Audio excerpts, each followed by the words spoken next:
What is up, everybody? This is the Sharp Angle Sunday Recap Podcast.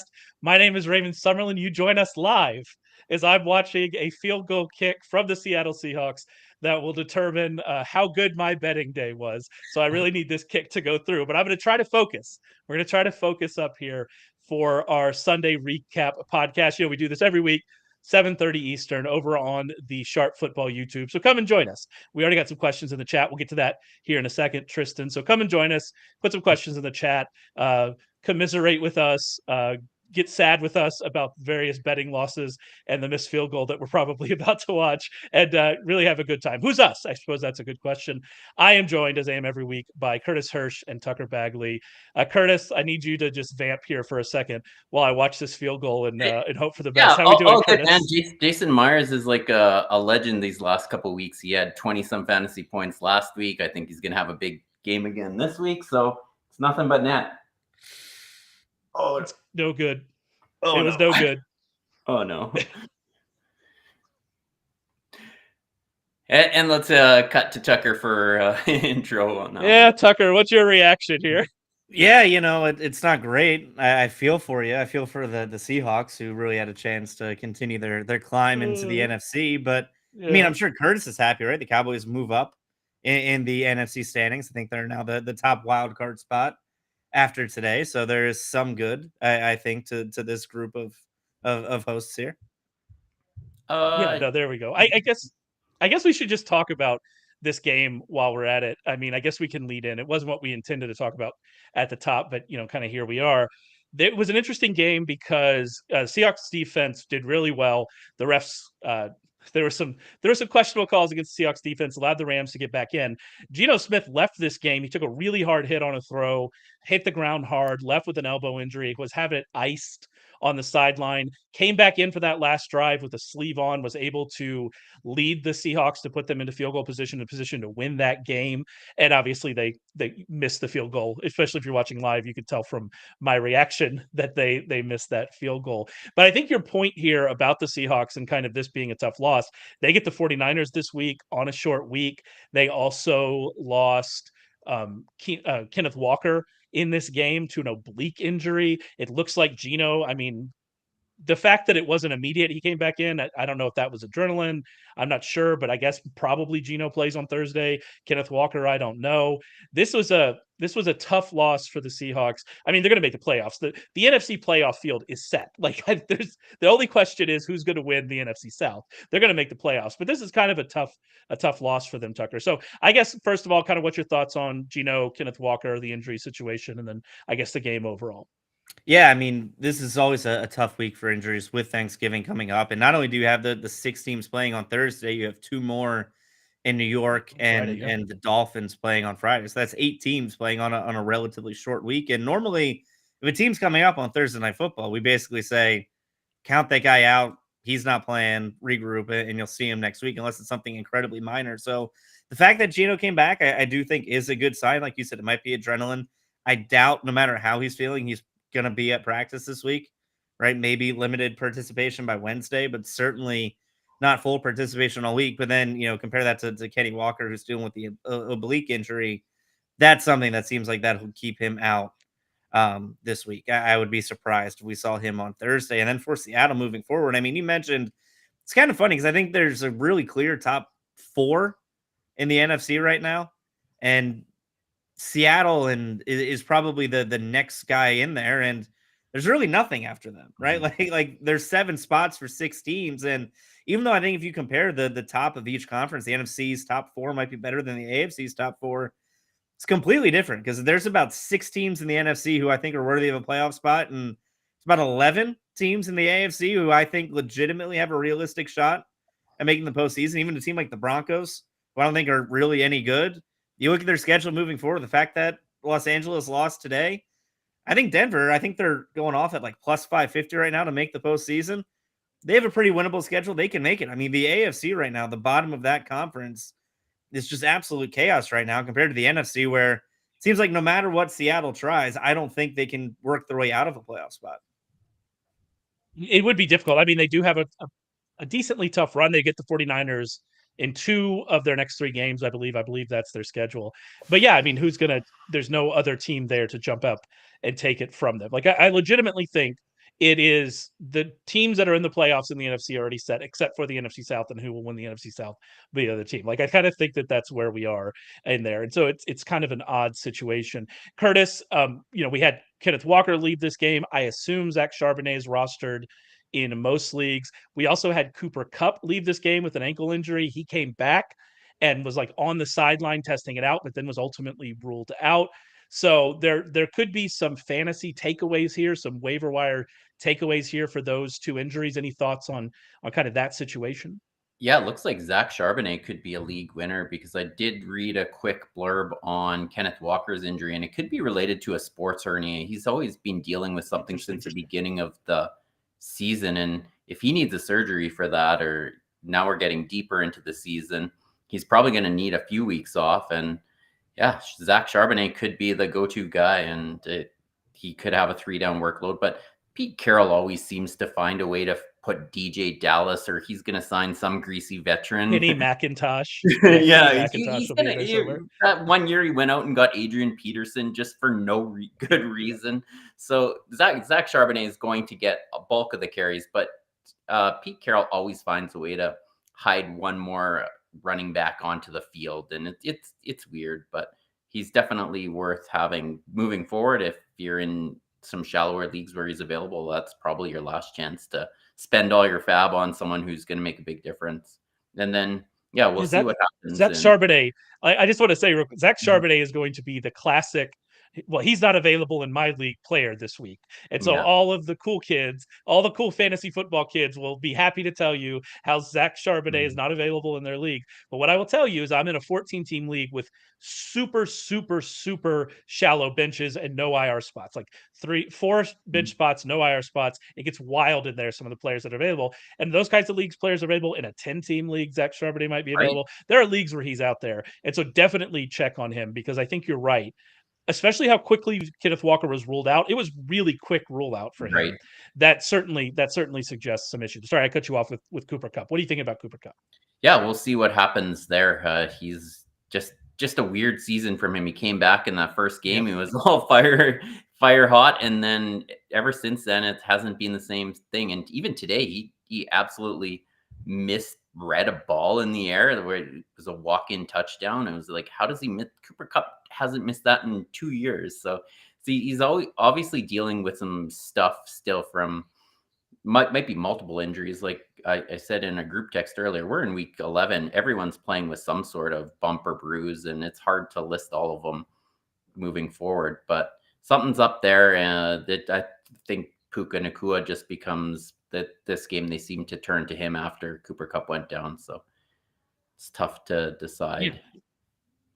I have some best ball teams where Puka had carried them early, and then they've been doing well late, and so they're in advanced position.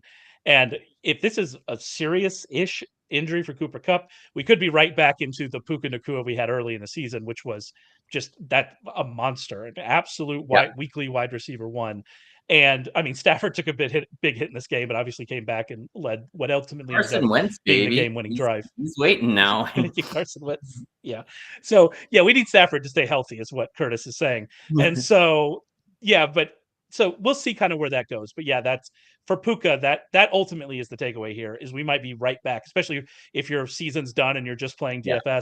We might be right back into the Puka and Kyron, and they only go to the 2 guys. That becomes like 60% of the touches between the 2. Is my belief if Cooper Kupp is seriously injured, but we'll see how that works out. Yeah, I hope you enjoyed. Everybody enjoyed. I certainly enjoyed my final Darrell Henderson touchdown of the year. So I'm happy, Darrell Henderson. Thank you for that touchdown. Speaking of things that we're happy about, we had our free week. It actually ended last week. I hope you got in on that.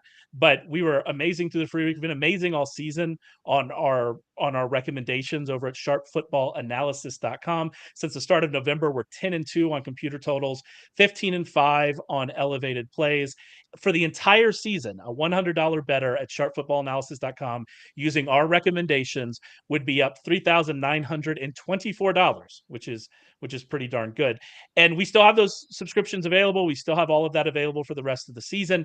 You can use code TAKE60, TAKE 60, to get 60% off our NFL Plus package. That offers sides, totals, and all of our props and all of our fantasy information, or our fantasy packages. Get access to Rich Rebar's worksheets.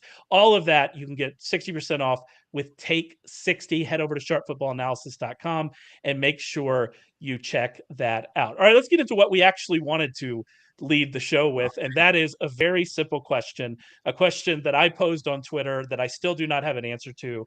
How does Brandon Staley still have a job? Tucker, how does Brandon Staley still have a job?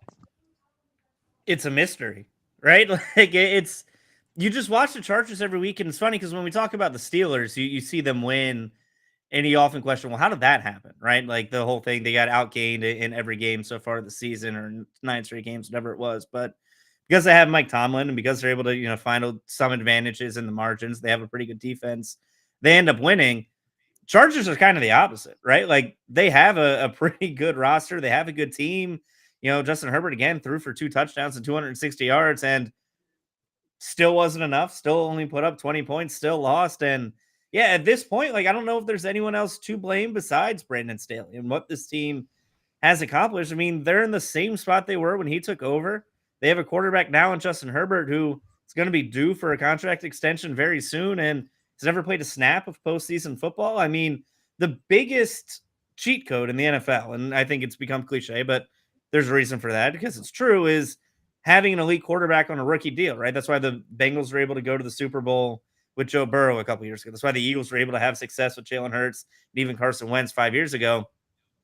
Chargers have had a guy who's played at a Pro Bowl level on his rookie contract each of the last 3 years, and they haven't even made it to the postseason. I mean, what they've done the last couple of years has been a marvel of underachievement. So I just, at this point, like, maybe they're just going to ride it out with Brandon Staley because the fact that he's still here is surprising. So I guess if he's gone, I would be more surprised than I'm not, but he shouldn't be there. Like he shouldn't have a job. Did anyone see the post-game interview? He doesn't want to be there anymore. He knows the writing's on the wall and he wants out as soon as and I think they're going to make him stick it out now. Like he snapped on a reporter. He doesn't want to be there anymore.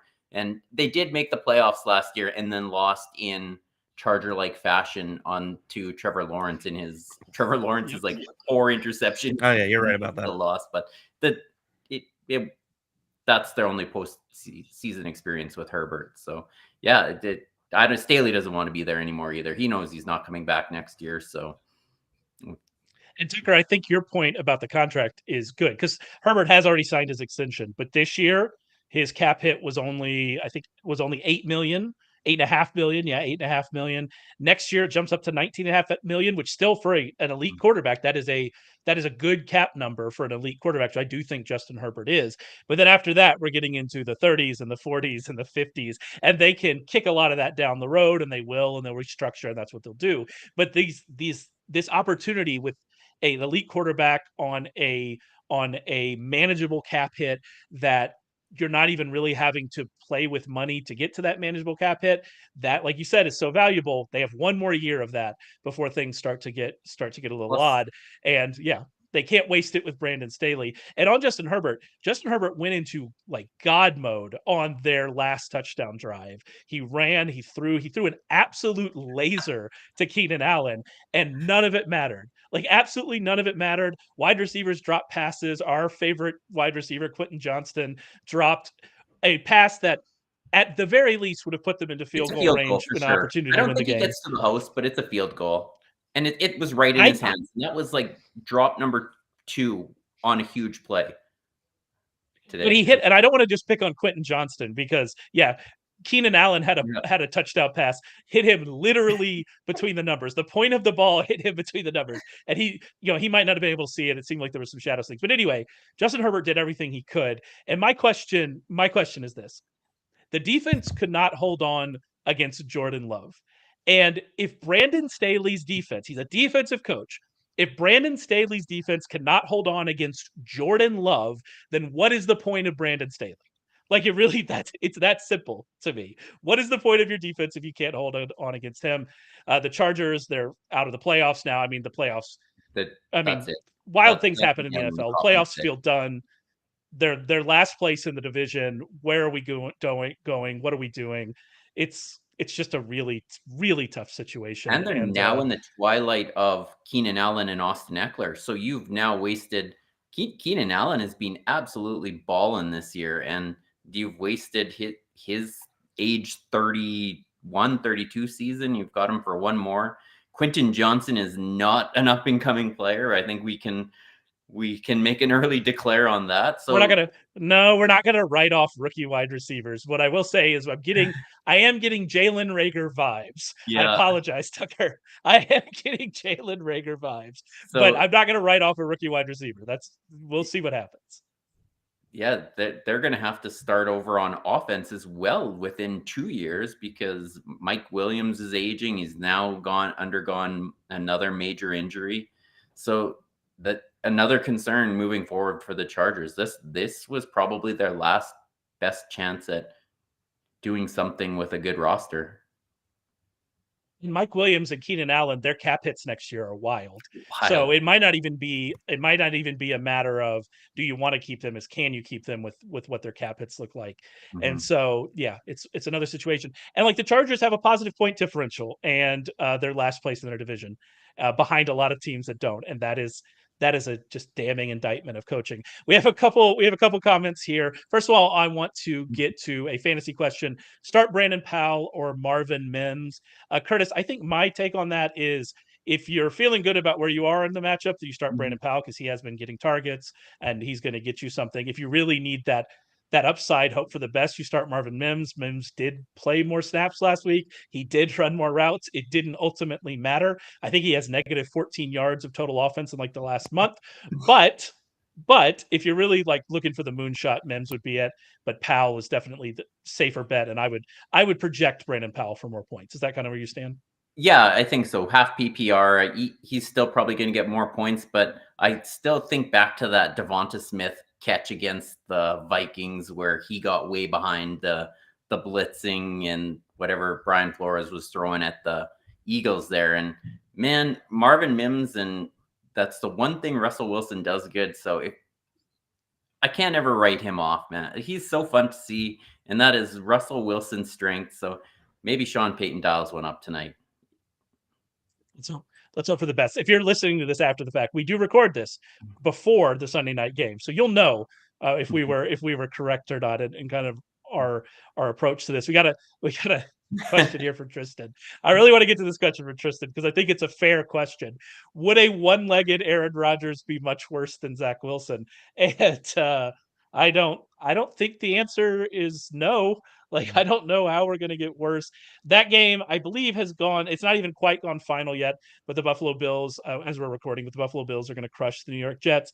Zach Wilson got benched in this game for Tim Boyle. You know what's funny, Tucker, is that at the end of last week, after that game, Robert Saleh came out and said that he thought Zach Wilson was, and I'm quoting here, playing pretty well.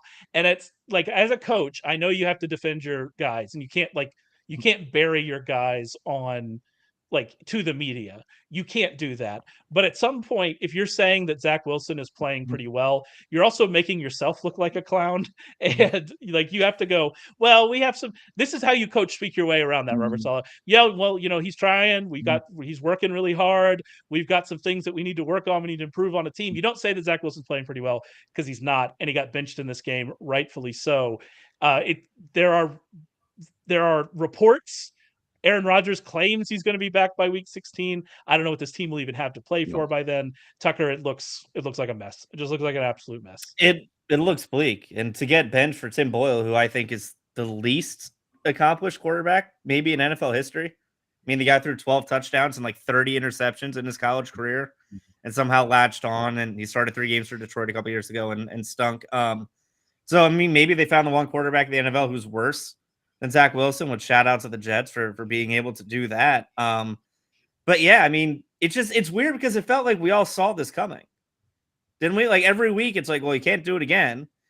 And when Robert Saleh doubles down again and doubles down again and doubles down again, like that's fine. Like I understand you can't throw Zach Wilson under the bus, but my goodness, like eventually when the time comes to pull the plug, you're the one that's going to look ridiculous. You're the one people are going to start questioning because you're the guy who stood up in front of the media every week and said, he's our quarterback. He's the guy we're sticking with. And maybe you're sitting here and you're waiting for Aaron Rodgers to get back, which if he does come back, I think would be insane. But like you said, I'm curious if they'll even have anything to play for come week 16, 17, 18, whenever he's able to get back on the field.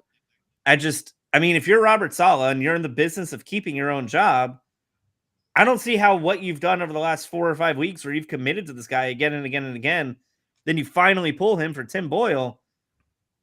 That doesn't really put a lot of points in the Robert Saleh category, does it? Like, I don't think it's helpful to him or the organization or Zach Wilson. I mean, everyone in New York right now is a loser because of the way they've handled this the last 5 weeks. And the thing about Saleh is, and I've heard a lot of chatter about how good of a coach he is. First of all, his side of the ball is dominant. His side of the ball and what he's supposed to be coaching is dominant. They have managed to win games despite the starting quarterbacks that they've had over the last 2 years. They've managed to be at nearly 500, I don't have the record on top of my head, at worst, nearly 500 team with literally the 3 worst starting quarterbacks in the league last year, and then Zach Wilson for the majority of this year. To me, that shows that that's a good coaching job. But you're right, Tucker. If you keep coming out and saying stuff like that in the media, then it's rough, Curtis. He can't be. This has to be an ownership call. Like Robert Saleh is too smart to be making this call on his own. So I agree. And if it's not, then he should probably be looking for a new job in the summer. But when he said he pled the fifth earlier, was that 2 weeks ago, about why they keep starting Zach Wilson? It's got to be coming from above. So it'll be interesting to see how that offseason goes, because yet again, they have a dominant defense, and it's a young defense too. So it's going to continue to stay this way. They just needed that one piece, and they had it, and for 1.5 snaps this season. Yeah, we have producer Matt. Thank you, coming in clutch, Matt. 7-10 last year, 4-5 this year. So yeah, not too terribly far off 500 with those starting quarterbacks. Is not a bad job. 4-13 his first year, so obviously not great. But I don't think he's necessarily done a terrible job. But this has just been an awful situation, and they tried to fix it. To be fair to the Jets, they tried to fix it. They maybe got messed up by their own turf, and they had an Achilles injury, and it is what it is. But yeah, going down this path any further, just it didn't make sense. As for the Bills, I mean, the offense pulled away. They ended up scoring 32 points. Josh Allen looked pretty good today. He had a good Josh Allen day against a good defense. His throw on that Khalil Shakir touchdown was a dart. That touchdown. I don't really know kind of where to go here for this Bills defense. Offense, I think we're going to need to see them against a more competitive team to really know. But do you have any overarching thoughts on kind of what we saw with this new Bills offense? I mean, they look good. And you mentioned like the Jets defense has been what's kept them alive and has been an elite unit and probably a top 3 defense, top 5 defense, on a week-to-week basis. So the fact that they were able to go out there and they hung 32 on them, and Josh Allen looked like Josh Allen. He didn't turn the ball over the way he has been in recent weeks. The running game actually got a lot of traction. James Cook looked pretty good. I mean, it's hard to draw conclusions after 1 week, and a lot of times you see this where if something happens, like an offensive coordinator gets fired and you change things up a little bit and players play a little bit more inspired football, that you get a good result. But I think when you factor in the opponent that they're facing in a Jets defense that has been so elite, pretty much every week this season, if you're a Bills fan, you have to be optimistic. I mean, you don't necessarily have a stranglehold on a playoff spot right now, but considering what you did today, I think you have to be pretty optimistic and pretty confident in this unit continuing its success moving forward.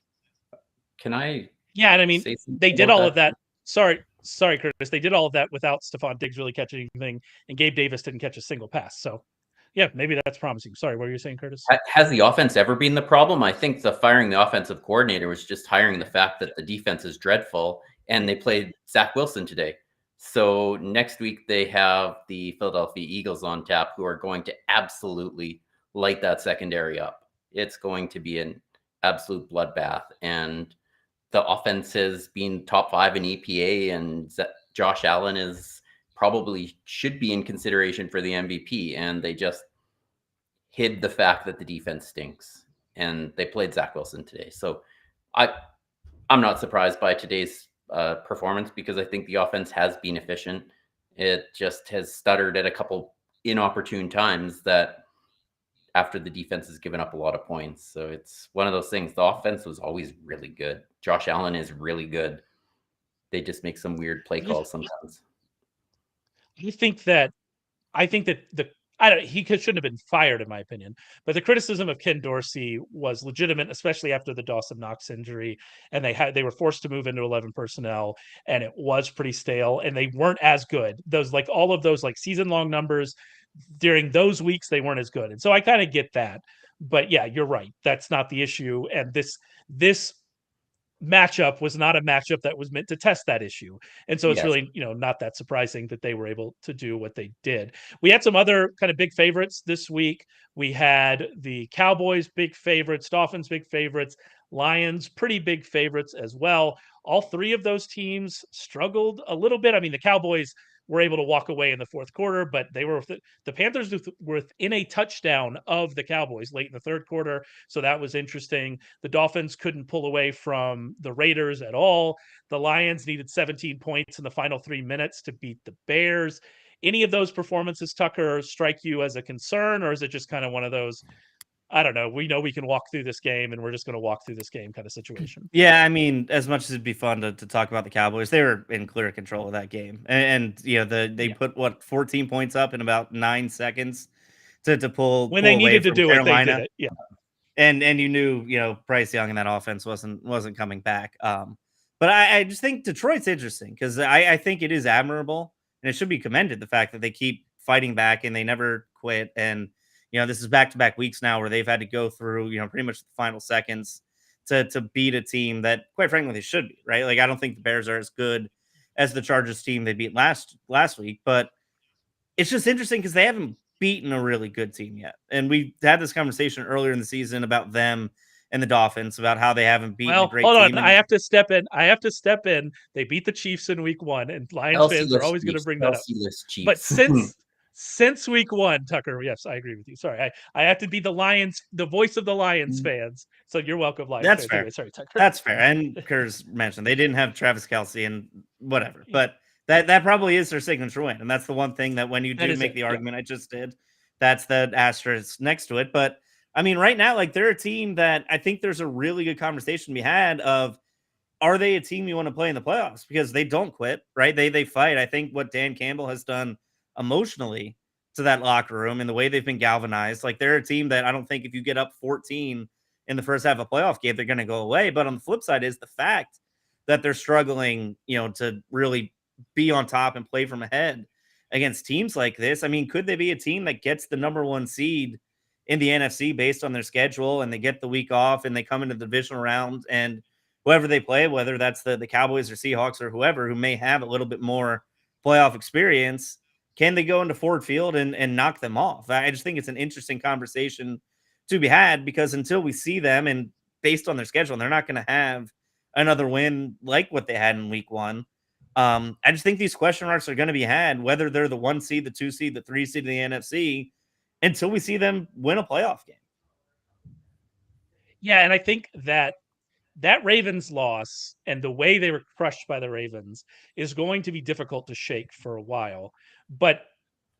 And it might not matter, because we might not actually see them play another team like that. I don't have their schedule exactly off the top of my head. I know it's pretty easy. I know they have a path here, especially with what the Eagles have over the next 5 weeks, that they have a path here to the number 1 seed in the NFC. And I think you're right. We could be in week 2 of the playoffs and wondering what the Lions are still. And that would really be an interesting outcome. What I will say here quickly about the Lions, they still averaged 5.7 yards per play. They quickly scored points when it mattered. They just turned the ball over. That's what happened in this game. They turned the ball over. which is going to happen sometimes. And so I kind of see this more as like kind of a fluky thing. But I think your point is right in that we still don't exactly know what we have here with the Lions. Any thoughts on the Lions, Curtis, or the Dolphins? Because I think the Dolphins might be the one where I'm a little bit concerned about. Yeah, weird. I was high after the Mark Andrews injury. I was higher on the Dolphins probably coming out of that AFC because I think the defense has to start to trend positively, and the offense with Devin Achane should have been a little bit better, but that only lasted for a couple plays, and they were playing a Vegas team that is playing kind of shorthanded strategically. They're just running up to the line, running Josh Jacobs or throwing it to Devontae Adams. There's not a whole lot in their game plan, and they're winning they're competing based on the culture they have right now. They love to play for this coach. So I thought they were gonna lose by about 30 today. I thought Mike McDaniel would be the guy that just lit that defense up, and they struggled. So that's another concerning game because the Raiders can't get a lot of pressure. Tua struggled under pressure. Tua didn't have it again today. So that's a few question marks for that offense. And maybe the defense steps up with I think Jalen Ramsey just got the wind knocked out of him there for that one play, but it seems like that. Yeah. Their trend, that's a defense that I thought was going to trend better, but the offense has trended quite a bit worse. I know they can't continue the pace they were on to start the season, but they've really dropped off. Yeah, I think that was a kind of it was a concerning performance from Tua. It wasn't a terrible performance, but it was a concerning performance going up against this defense. But like you mentioned, this team as a whole is playing better. And I wanted to look at the final stats, and Aiden O'Connell did get Jacoby Myers 4 catches for 49 yards. My question was going to be, why does Aiden O'Connell hate Jacoby Myers? That was going to be my only question. We have a question here in the chat from Cruz Garcia. There's a lot going on there, Cruz. Yeah, I don't know. You could tweet at us. And we'll talk about it. But I do think one part of this question is really interesting is choosing between Puka and Tank Dell going forward, especially if Cooper Kupp is out. It's going to be a rough decision, Curtis. And I don't know. They're going to be ranked very like closely. a rough decision. You can't go wrong either way. They're both going to be elite players, and I'm probably looking at your other wide receivers to fire on the bench because both those guys, if Cooper Kupp is out, both those guys are absolute easy starts. And then he's got Pollard, who is still getting the opportunities. You got Gibbs. He scored a touchdown today. Yeah, right? Some of us cheered loudly for that one. And then you got Gibbs, who's getting some goal line work. He's going to catch some passes. And Kyron, it seems like not a bad problem to have, all these good players. And things can change really quickly moving forward too, as we saw today. So it's good to have that much depth moving into the playoffs. Yeah, I think so too. I think Gibbs is actually, of that group, Gibbs is the one that you're really excited about. Another question here real quick. Should I trade Gus Edwards for Travis Etienne? Mm-hmm. Yes. If someone's giving you Travis Etienne for Gus Edwards, you trade that in a heartbeat, and you don't look back. We didn't mention the Aaron Jones injury when we were talking about the Chargers because I was so upset about Brandon Staley. We didn't mention the Aaron Jones injury. It's an odd injury based on like what we saw, Tucker, and then what we saw on the field and kind of his reaction to it, and then what we've heard after the game. So talk a little bit here about Aaron Jones and kind of what should we read into this situation? Yeah, it's a tough one. And once again, they're a team that's playing on Thursday. So Aaron Jones out for week 12, I think we can say pretty confidently, but it didn't look good on the field. He also wasn't the only Packers running back to be carted off the field, right? Because Wilson got carted off in the next quarter. So we're not sure about that either, but it was something that when you saw it happen and thought, well, that doesn't look good. And then both Aaron Jones and Matt LaFleur said after the game that it wasn't a torn ACL. They, avoided a serious injury, and they don't expect it to be long-term. Now, long-term could mean a number of things. It could mean they don't expect him to go on the IR. Maybe he only misses 2 or 3 weeks instead of 4. So maybe that's it. Maybe it's still a multi-week injury, but he's not going to end up being put on the IR. But it's kind of interesting because I think what we saw on the field and the initial reaction is a lot different than what Matt LaFleur and Aaron Jones said in the locker room after the game. And I mean, even the fact that he was available for media questions, I think is a positive sign for Aaron Jones. I do want to make a mention. I just saw this come across that Pete Carroll said that Kenneth Walker had a pretty legit oblique strain. And so it sounds like he's going to miss some time. So just another thing to take away with that news. And then also with this Aaron Jones news, kind of what are you doing on the waiver wire with some of these running backs here, Curtis?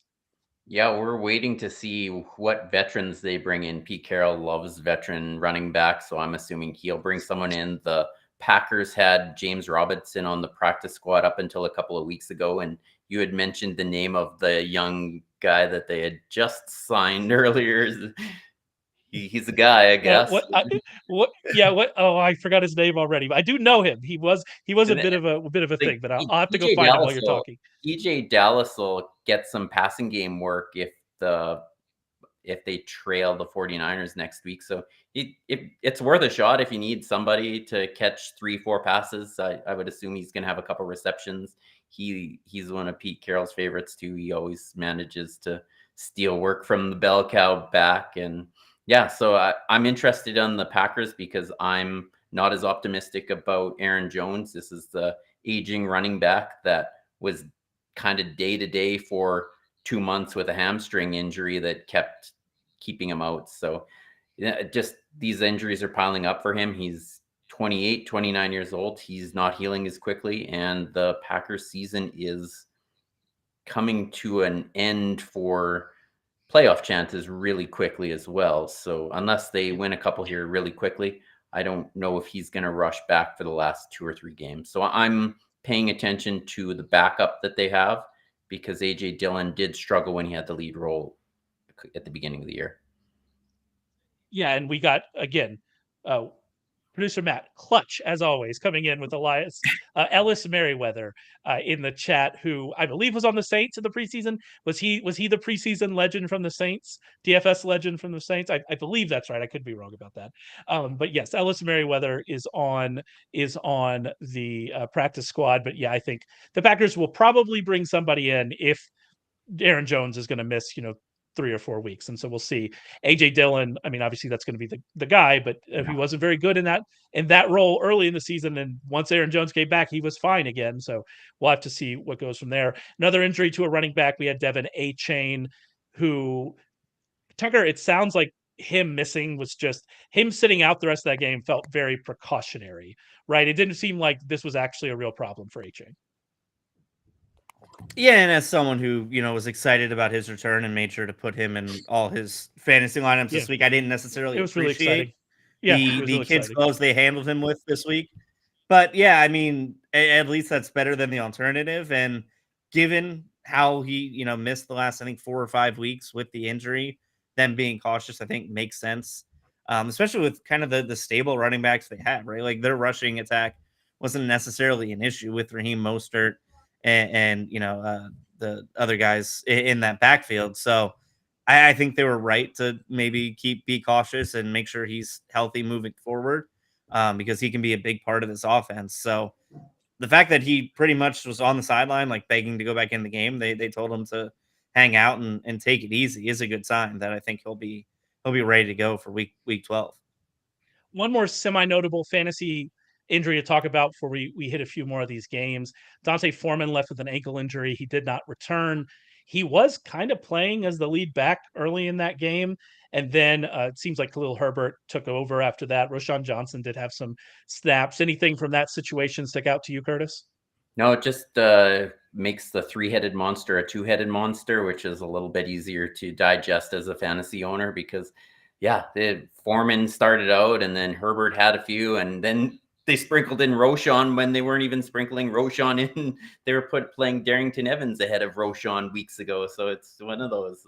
It's just a nightmare when you're having to fade 2 other running backs to steal carries. So if he is out, it just kind of gives you a little more confidence in starting Khalil Herbert. I know I have him on a couple rosters, and I didn't put him in today just because you never know what he's going to get in the first game back. Just gives you more confidence with Herbert moving forward. Yeah, I think that's a good takeaway is that you're going to feel better about what Herbert's role, because I think it's becoming clear that early down role, that's either going to be Foreman or Herbert or them sharing it if they're both healthy. And then Roshan's going to be more of a, in that secondary role. And so I think that's probably the takeaway. We just feel better about Herbert coming out of this. A few other injuries here to mention. Darius Slayton had an arm injury. He was having a massive game for the, we're not going to talk about that game, but Tommy DeVito and the Fighting Giants. Giants. That a their first matchup when I had him in every DFS lineup again. Yeah, Darius Slayton, go and score those fantasy points. But yeah, he has an arm injury. Then we had a couple that don't look great. Joey Bosa had a foot injury. He was emotional as he was leaving. It kind of looked season ending. We hope for the best for Joey Bosa. And then Mekhi Becton had an ankle injury that didn't look good either. So, hoping for the best on those. All right, let's hit a few more of these games here. I guess we need to talk about this game because it is important. Both of these teams are, as we stand right now in the playoffs, but the Browns won one of the ugliest games I've ever seen against the Steelers. It was an affront to modern football. The teams combined to average 3.9 yards per play. The quarterbacks both averaged 3.8 yards per attempt. This was not modern football. It was ugly, but the Browns won, Tucker. And so now, they won with Temple legend PJ Walker. Now they've won with Dorian Thompson-Robinson. Can they keep this up? Like, is this possible that we're going to keep seeing this in the AFC? Or are both of these teams headed for maybe the exits of the playoffs here? Yeah, it's kind of interesting. And I think it kind of makes sense for the Cleveland Browns, a franchise that has struggled to find a franchise quarterback since they were resurrected. Them just winning without a quarterback makes sense to me, right? Like them just going through the rest of the season, relying on their defense and not even worrying about putting, anybody competent back under center. I just think makes sense. Like it fits for that team. It fits for that city. Rally behind, like just bringing a new guy every week off the practice squad, see what happens, see if you can catch lightning in a bottle. But, you look at the rest of their schedule.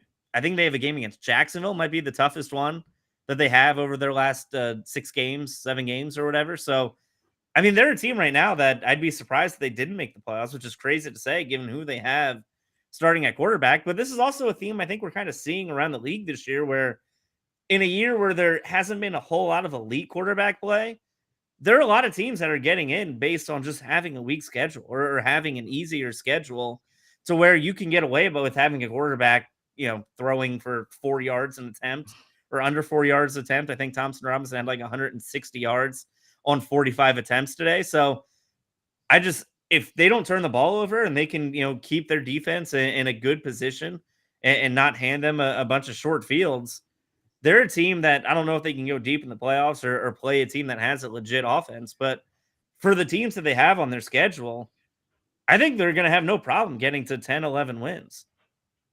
They have the Broncos, who we're going to see tonight. Again, we record this at 7:30 Eastern. Come join us on YouTube. But we record this ahead of Sunday Night Football. We'll see tonight that they have Denver next week. That Denver team might kind of actually be good. It's so quietly good. So that could be interesting. Then they get the Rams, Bears, Texans, Jets, Titans. Yeah, there are a lot of wins on that. There are a lot of possible wins on that. They're already 7-3. They get to 10 wins, they're in. And so yeah, we might be looking at DTR in the or PJ Walker. Sorry, I will never say anything bad about Temple legend PJ Walker in the playoffs, which you're not allowed to. That would be fun. That's our one rule. That's our one rule. As we always talk good about PJ Walker. I think the Browns are in a good spot. The Steelers, I mean, it is what it is now. Jaylen Warren had 145 yards from scrimmage. Every other skill player combined for 133. Curtis, that seems like a problem. That seems interesting. Like, what do we do with this offense? Just thrown the ball over the middle of the field one time in the last 3 games, I believe. It's absolutely criminal, the offense that they're running right now. And can we please fire up Mitch at some point? Kenny Pickett is not the guy, and they just refuse. They know what he is as they've designed this offense. You have Deontay Johnson and George Pickens, and they refuse to throw the ball. Pat Freiermuth came back, and he's obsolete because Kenny Pickett's not allowed to throw the ball to the middle of the field. So I made some bad fab ads last week thinking Freiermuth was a good ad, but he's a great tight end, but he is not going to get any volume because it's the Jaylen Warren show and Najee Harris. Yeah. which maybe we need to lean a little more into the Warren part of Mm. that show. But yeah, that's where we are. I don't really think there's much to say about it. It just they are going to hide Kenny Pickett as much as they can for reasons that are obvious if you watch Kenny Pickett. And it's, it is. And maybe they'll get into a game script situation where we can get one of those fun 8 catches for 70 yards from Deontay Johnson. Or maybe we get, Pickens gets loose on a slant and is able to take it to the house. But that's really what you're hoping for. That's the extent of what you're hoping for from a receiver fantasy perspective in this team. And it's just, there's too much talent in that. Deontay Johnson's a good receiver. George Pickens has the talent to be a good receiver. We haven't seen it yet, but the offense might be there, and it's sad that this is what we've reverted to, but here we are. We mentioned they're going to play the Browns are going to play the Jaguars. That have one of their big games left. The Jaguars bounce back. They got crushed by the 49ers, bounce back with a big win over the Titans. They, their offense, their passing game looked better than it has looked in a while. I mean, it was against the Titans, so take that with a grain of salt. But Calvin Ridley had 7 catches, 103 yards, 2 touchdowns, had an 18-yard run. Does this change your mind about the Jaguars at all, Tucker? Or are we just still kind of, it was the Titans and we're gonna see what happens when they play a real passing defense? Yeah, I mean, I would be worried if they didn't have a good game today, right? So the fact that they did, I guess, is at least somewhat positive. But yeah, I don't really know what to think of the Jaguars right now. Trevor Lawrence had a good day, but like you said, it was against a secondary and a pass defense that isn't necessarily a top end unit. So I mean, for Jacksonville, once again, just like the Browns, like credit to them for beating up on a division that's pretty woeful at the moment. But looking ahead and looking down the barrel at them playing in the postseason, I don't know what to expect. I really don't. I mean, Doug Peterson has a history of success in the postseason. Their offense has shown signs of humming along, and if Zay Jones kind of gets back into the swing of things, at least that's just another wide receiver that they can add. But I just I have a hard time picking them to go deep into the postseason or really being a top end AFC contender from what I've seen so far this year. Yeah, we need to see Lawrence play well multiple weeks in a row before we get this. I just want to mention Will Levis. Will Levis is crashed back to earth. He had 17 attempts in this game, in a game they lost by 20, which is hilarious. But he did get the deep shot to Hopkins. He had a deep shot to someone else, Chris Moore, I think. So maybe he's going to keep making those happen. But yeah, it wasn't great for that passing game. To the Texans, they're the Jaguars' only competition really now in the division. The Texans, they survived a 3-interception game here from CJ Stroud. 2 of those interceptions were not good. However, he also threw an absolute dot to Tank Dell for the touchdown. So, even with the 3 interceptions, I came away from this game going, yeah, CJ Stroud's that guy, right, Curtis? He's still good. It's really been it's impressive every week. He may have been playing with a concussion too, so that makes the interceptions a little bit more. I wasn't going to bring that up because I don't want to be like conspiracy theory, but he got absolutely planted into the ground like an Undertaker tombstone. Maybe more than one play off on the sideline was probably needed, but it is what it is at this point. The rules are so they're inconsistently consistent that who knows. So that's applied, yeah. Yeah, so that I give him a bit of a pass because of that on the couple mistakes. But yeah, yet again, we just see these throws that he's capable of making, and Tank Dell gets open like an elite receiver. It's going to be a fun pairing to watch for future years. Yeah, and people are disappointed in what we're seeing from Nico Collins. Nico Collins came back, played good. Nothing wrong with what Nico Collins did. It was just Tank Dell was commanding targets, and Dalton Schultz is getting open across the middle and had his touchdown. And that happens in good offenses that have good weapons. I even think Nico's playing well. So yeah, this offense is certainly. I mean, it's really impressive to see the turnaround of this team under DeMeco Ryans with CJ Stroud and what they've been able to do. Also, this team's been able to run the last 2 weeks with Devin Singletary at 5.1 yards per carry. If this team is able to run, and sorry, Damon Pierce, I don't think you're coming back to a starting job whenever you get back. If this team is able to run with Devin Singletary and that offense is able to do that, then yeah, they're a real threat for where we have. One more game here to talk about. The 49ers jumped out to an early lead against the Bucks. It looked like they were going to crush them, but they kind of the game slowed down. They just kind of held on to the lead. But I mean, Brock Purdy was perfect in this game. I believe he had a perfect passer rating, if I'm correct, if he didn't lose that later in the game. They're once again creating big plays. Brandon Ayuk had a massive play. They're creating long passing plays. The 49ers are back to looking like what they were early in the season. They get the Seahawks this week, like we talked about. Kenneth Walker's probably not playing. Geno, I believe he hurt. This is a team that has a chance over the next 3 weeks to, I think, really make their mark, Tucker.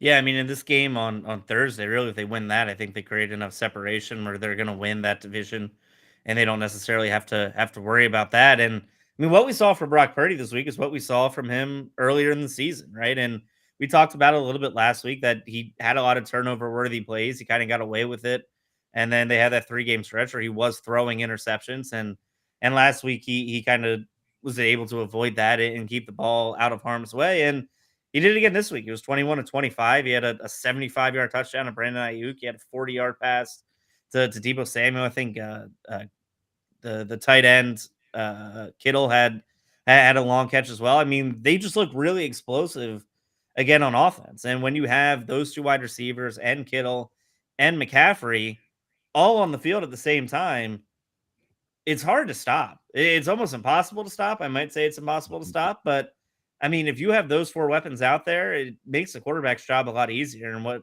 Kyle Shanahan's been able to do when all those guys are healthy, I mean, that unit right now, like you don't need much out of your quarterback with those 4 guys running wide open down the field. It is definitely the most complementary put together offense where it's just absolutely perfect when all those guys are healthy. That you're right. I don't think you can stop them unless it's a mistake by Purdy, because they just all do something a little bit differently, and one of them is always open.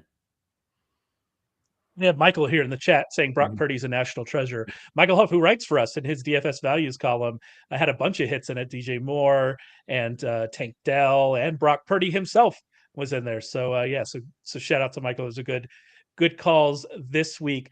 I mentioned the next 3 weeks. They're at the Seahawks on Thanksgiving, then they're at the Eagles, then they get the Seahawks at home over the next 3 weeks. So that is a very important run here for this 49ers team. But yeah, they look to be back. All right, let's start getting out of here. Before we do, though, any other names for the waiver wire we need to be thinking about looking at here before we get into the week, Curtis? Yeah, if Michael Wilson stays out, Greg Dortch becomes the short pass legend that he was for a couple of weeks last year as well, because Rondell Moore is taking a bit of a deeper role, and Marquise Brown is the cardio guy right now, and Greg Dortch is the dump off guy, and Kyler doesn't really target running backs on a very consistent basis. So if Michael Wilson is out, Greg Dortch is going to catch 5 balls every game moving forward.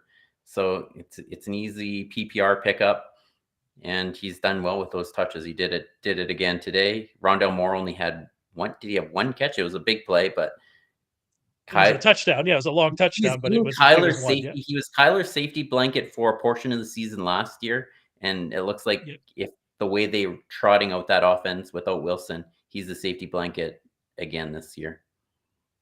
Yep, Dortch season's always good season. So right back into that. There's going to be a lot more waiver goodness in Curtis's waiver wire column, which you can find on Tuesday morning over at sharpfootballanalysis.com. Part of our fantasy package. Remember, you can get 60% off our fantasy package or our NFL Plus package, which includes those fantasy articles. You can get 60% off that over at sharpfootballanalysis.com with the code TAKE60. So make sure you're checking that out. Tucker, moving forward, we got Thanksgiving this week. Anything in particular you're looking forward to, excited about that slate of games we have on Thursday?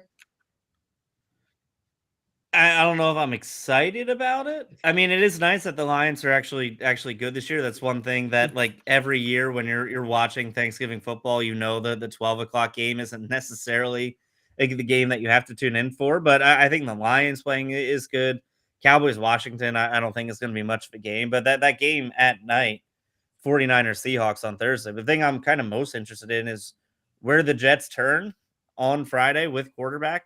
Robert Saleh said he's undecided who's going to start. Zach Wilson said it's my fault we lost. I'm taking accountability, which is something we've heard for like 3 years now, pretty much after every loss. He says it's on me, I'll fix it, I'll get better, and he still has it. So anyone who's believing him that he will fix it in the next 5 days, I really worry about your gullibility. But I don't know, the Jets against the Dolphins on Friday.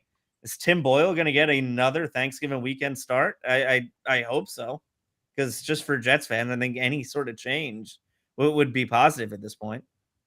I forgot about the Lions, Tim Boyle. I remember the David Blau, but I had forgotten about the Tim Boyle.